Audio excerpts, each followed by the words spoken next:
riding the bike. He's, doing these crazy garage workouts with Armin. So he's monitoring his heart rate, he's monitoring his recovery, and he's working on him with his strength and conditioning, and they're doing it scientifically. I'm telling you right now, he's never worked harder in his life. I said it from the beginning. I think he's the more skilled fighter. He's a stronger fighter. He's got a better wrestling. My only question was his cardio, right? I seen him with Gilbert Burns. I know it was a different weight class. Yeah, I'm gonna smash that guy and knock him out 1 minute.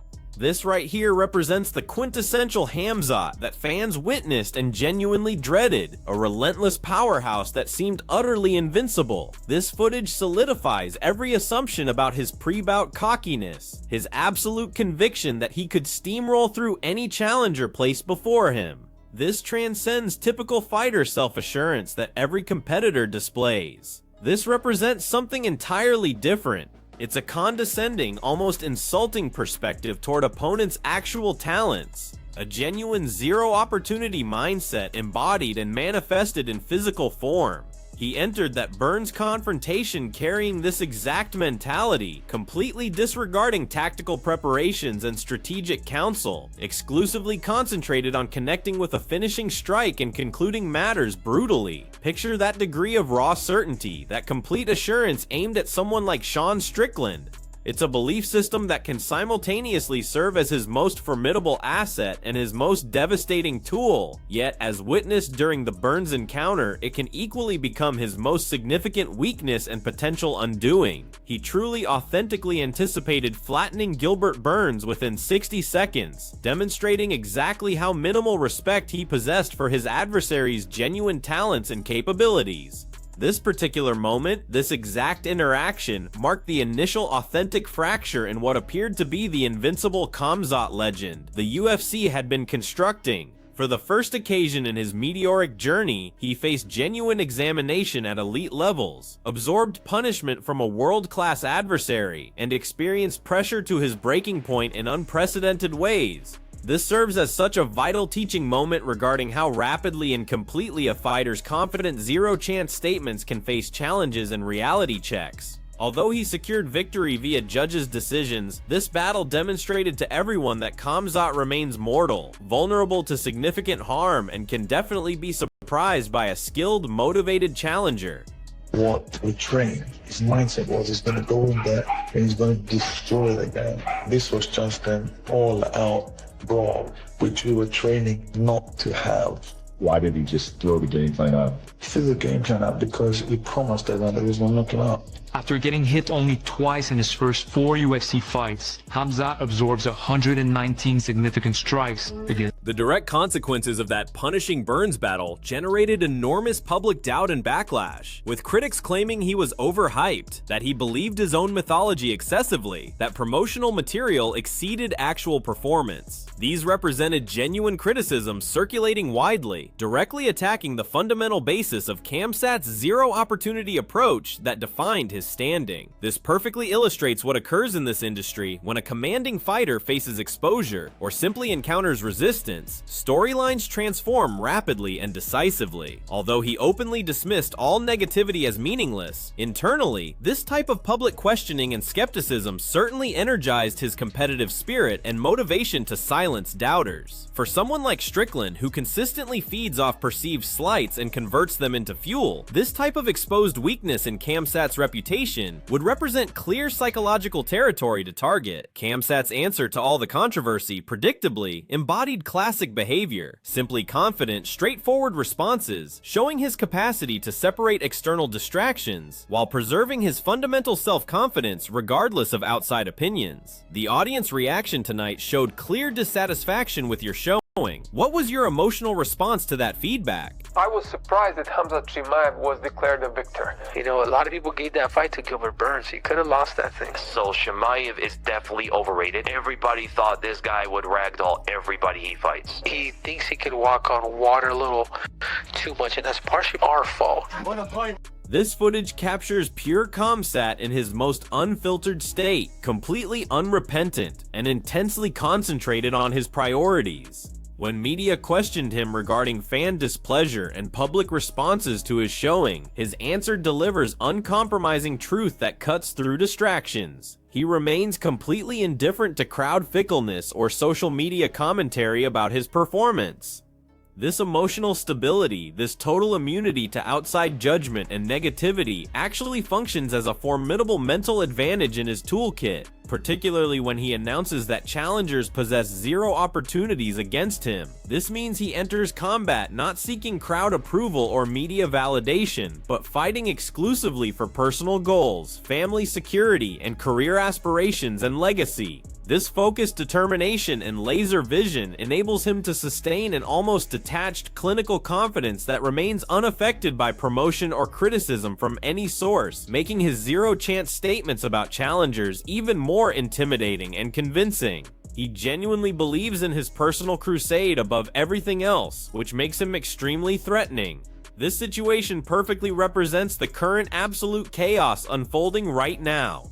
This brief segment, despite its length, perfectly captures the turbulent, explosive atmosphere that consistently follows Khamzat everywhere he appears. The phrase chaos actually became interchangeable with all pre-fight drama and altercations involving him and Nate Diaz's complete entourage during that event period. This readiness, almost hunger to participate in intense confrontations beyond the cage, to position himself at the epicenter of complete pandemonium and disorder, reinforces his identity as someone believing he can manage everything and everyone, everywhere, always. It's a natural progression of his zero-chance mentality, extending beyond octagon competition to encompass any confrontation under any circumstances. He authentically flourishes amid this disorder and appears energized by it, indicating he believes he can control not just structured octagon battles, but every element of the fight industry's brutal mental combat. Were you angry at that? Were you sad, or did you not care? You care about that shit? I don't care. I care about my family. I care about my career. I care about my money. So what now? The people don't live with me now. One day they're with me, one day we're not with me, so... Fake gangster clowns, come forward, approach here. This heated standoff where Khamzat and his significantly smaller team confronted Diaz's enormous crew of countless individuals speaks tremendously about his fearless character and psychology. His direct provocation to them, everyone pretending to be criminals, now advance, approach represents a clear, bold challenge for physical confrontation against impossible odds. This isn't mere showmanship or camera positioning. This represents an inherent conviction that he surpasses everyone surrounding him, even when severely outnumbered and outmatched. It's this natural, almost instinctual confidence level that supports any zero-opportunity statements he delivers about challengers. He doesn't retreat from difficulty or threatening scenarios. He actively welcomes it and advances toward it, believing his individual power and unbreakable determination suffice to conquer any disadvantages facing him, continuously strengthening his deliberately constructed reputation as someone who simply cannot face intimidation from anything or anyone whenever situations arise. His camp showed up with 57 people. Khamzat's team had 30-something people. Here we observe a completely different type of assault on Khamzat, originating from within his own physiology rather than an adversary. This section chronicles the completely devastating weight reduction ordeal that eventually destroyed his scheduled headline bout against Nate Diaz, representing one of the most significant letdowns in recent UFC memory. While not a direct challenger landing strikes, this internal battle with his body exposed a major weakness in his defenses that couldn't be dismissed. For someone like Sean Strickland, who enjoys widespread recognition for his cutting commentary and harsh psychological attacks on challengers, this type of publicized difficulty would provide excellent ammunition for mockery and mental combat, supporting the storyline that Khamzat isn't the unstoppable entity he presents himself as. It demonstrates to the entire MMA community that even a fighter who confidently declares others possess zero opportunities against him can face complete defeat from invisible forces beyond the cage, forces he cannot strike or grapple, certainly diminishing the effectiveness of his zero opportunity declarations. We went and started doing a warm bath. His body was like, just started cramping up. He started like not feeling well. The UFC sent up a medical team, and once they saw how he was, they told us to stop. How do you fail that dramatically? This incident represented a completely devastating professional embarrassment for Khamzat's fighting career and a significant disgrace for the UFC organization overall. Missing weight by an astounding, nearly impossible 8.5 pounds remains virtually unprecedented for a headline fighter at this competitive level. This completely destroys the exact discipline, professionalism, and commitment that enables a fighter to confidently announce an opponent possesses zero opportunities and maintain credibility. It generates serious legitimate concerns about his dedication to his craft and his preparation methods approaching competitions. While his natural raw ability remains absolutely obvious to anyone observing, situations like this create visible flaws in his carefully maintained image of invincibility. For Sean Strickland, who maintains recognition throughout the industry for his continuous, harsh verbal attacks that penetrate opponent psychology, this would represent an extremely vulnerable area to attack, allowing him to systematically destroy Khamzat's zero opportunity assertions by consistently emphasizing previous failures and fundamental professional discipline. 78.5 pounds? He's somewhat grinning, acting like it's insignificant. Appears he's dismissing it completely, doesn't seem concerned. 178 and a half. I'm not bad. 178 and a half, the official weight for Khamzat Chimaev. This represents the most significant moment. The commentator's total confusion at Khamzat's apparently casual, almost carefree response to missing weight by such an enormous margin resonates completely in their commentary. To grin about it, to behave like it's completely insignificant after such a serious professional failure and humiliation represents either an amazing, almost superhuman demonstration of mental strength and recovery, or it's a worrying, disturbing absence of accountability and professionalism. This behavior, if genuine and not merely performance for cameras, actually enhances his overall zero opportunity persona in a fascinating manner. He appears completely untroubled by major failures and scandals, displaying an unshakable conviction that he'll consistently discover methods to succeed ultimately, despite the challenging situations he generates for himself throughout. This toughness, or possibly its arrogance depending on interpretation, remains completely fundamental to his psychological combat approach against any challenger, including Strickland, implying his core confidence exceeds any temporary errors or lapses. The dramatic restructuring of the complete event caused by Khamzat's weight failure demonstrates perfectly the cascade effects and ramifications of his decisions on everyone participating. This imposed battle with Kevin Holland, who basically had zero alternatives except stepping up last minute, illustrates how the UFC needed to completely restructure their strategy and improvise instantly. Despite all the turmoil and scandal he generated, Khamzat still secured competition that evening against a legitimately threatening challenger, demonstrating his capacity to adjust and excel under extreme pressure and examination. This section emphasizes that even when circumstances go completely wrong and collapse around him, Khamzat somehow discovers methods to rise and compete, though sometimes generating additional controversy during the process. It's genuine proof of his competitive spirit and psychological durability, and potentially a frustration source for challengers like Strickland, who might perceive him as someone consistently discovering ways to remain important and spotlighted, despite his repeated failures. He's drawn out. It does not look like he's that drawn out. I don't know how you missed by that much. It's 8 pounds. This represents Khamzat at his most assured, his most intimidating, his most psychologically dangerous. After swiftly and savagely defeating Kevin Holland in commanding style, he immediately targets literally everyone in the weight class. We'll demolish them all. Conflict approaches. This confident statement represents the most concentrated form of his zero opportunity mentality toward the complete division simultaneously. It's an unmistakable announcement that he perceives himself operating beyond all competition, including someone like Sean Strickland, who maintains high rankings. This isn't simply about securing victories through points or judge decisions. This concerns complete, total control of everyone, and establishing himself as the unquestioned division ruler.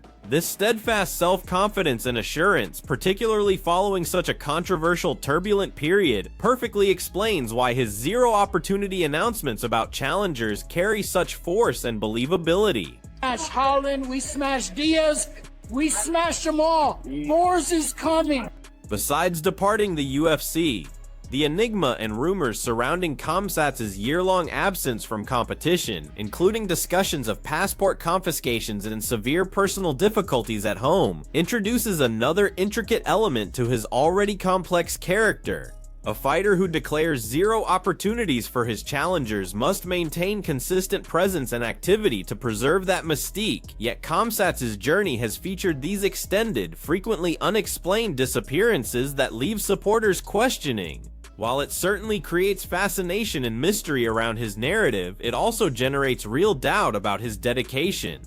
For a tactical, strategic fighter like Strickland, these outside problems could represent legitimate vulnerabilities in Khamzat's defenses, complications that could mentally or physically impact his performance when crucial. It creates questions about his actual focus on challengers while managing such serious personal and geopolitical difficulties. For another full year, it seems like Khamzat disappears. Khamzat Chimaev, Borz, the Wolf, 12-0, undefeated, mixed martial arts phenom. Where is he? He was on a plane, he was headed somewhere else, he touched down in Russia, they found he was on the plane, they take him off it, they seize his passport. I mean, the story was something along these lines. Dana said, listen, looks like he's going through some personal problems, but he will be back soon. In the meantime, Darren Till loses another fight, and he returns and will compete.